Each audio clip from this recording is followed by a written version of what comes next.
வணக்கம் மாணவர்களே. நாம் இன்றைக்கு இந்த காணொளியில் என்ன பார்க்க போகிறோம் அப்படின்னா, வகுப்பு 10 தமிழ் 3ஆம் திருப்புதல் தேர்வு 2024 தென்காசி மாவட்டம். இந்த வினாத்தாளில் முதல்ல நாம் 1 மார்க்கான பதில்களை பார்க்கலாம். வாங்க. 1. உரிய விடையை தேர்ந்தெடுத்து குறியீட்டுடன் எழுதுக. 1. ஒரு சொல்லோ சொற்றொடரோ இரு பொருள்பட வருவது. இரட்டுற மொழிதல். 2.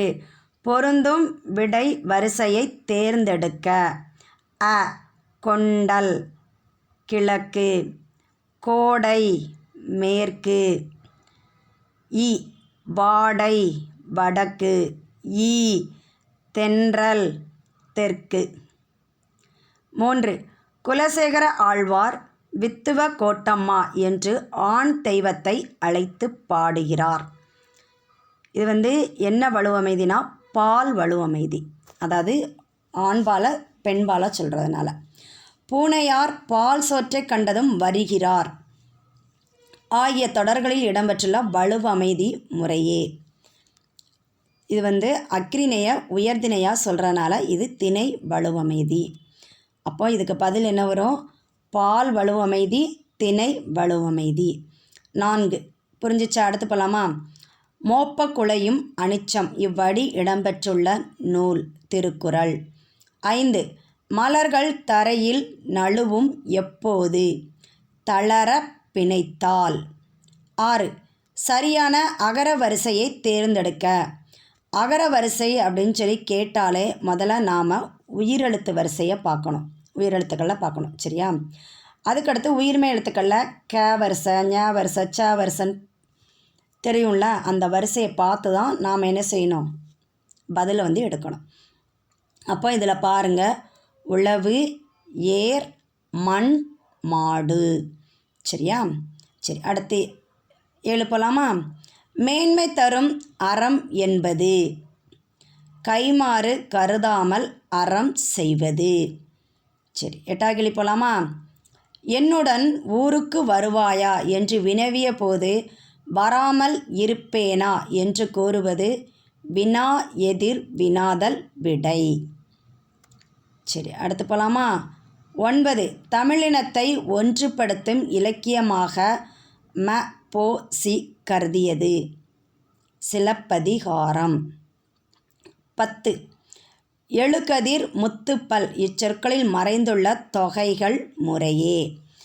இது எப்படி கண்டுபிடிக்கணும் அப்படின்னா, எழுகதிர் அப்படின்னு ஒரு வார்த்தை கொடுத்துருக்காங்க. அது ரெண்டு வார்த்தையும் தனித்தனியாக பிரிதான்னு பார்க்கணும். அப்போ எப்படி பிரிக்கலாம்? எழு கூட்டல் கதிர், 2 வார்த்தை வருதா?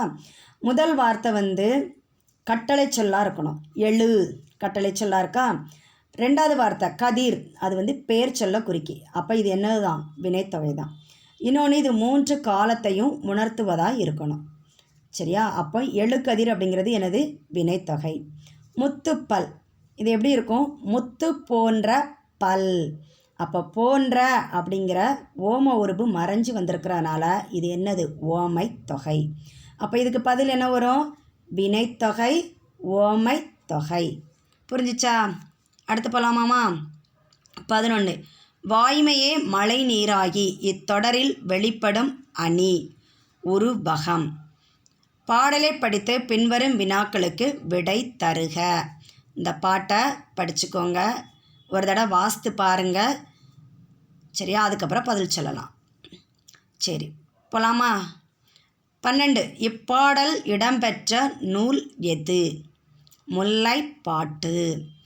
13. இப்பாடலின் ஆசிரியர் யார்? நப்பூதனார். பாடலில் இடம்பெற்றுள்ள அடி எதுகை சொற்கள் யாவை? அதாவது எதுகைனா நமக்கு தெரியும், 2வது எழுத்து ஒன்றி வருவதுதான் எதுகை சொற்கள் சொல்லுவோம். ஆனால் இதில் அடி எதுகை கொடுத்துருக்காங்க. அடி எதுகைனா ஃபஸ்ட்டு இந்த வரியையும் பாருங்கள், கீழே உள்ள வரியையும் பாருங்கள், இதுதான் அடி எதுகை. அப்போது இதில் என்ன எழுத்து வரும்? 2 எழுத்து தான் வரும். அப்போ பாடு, எமிழ், கோடு, கொண்டு. சரியா? புரிஞ்சிருச்சா உங்களுக்கு? சரி, அடுத்து போகலாமா? 15. நனந்தலை உலகம் இத்தொடரின் பொருள். அகன்ற உலகம். சரி, இந்த 15 1 மார்க்கும் உங்களுக்கு புரிஞ்சிருக்கும் அப்படின்னு நினைக்கிறேன். சரி, மீண்டும் அடுத்த கேள்விக்கான பதிலை நாம் அடுத்த காணொளியில் பார்க்கலாம்.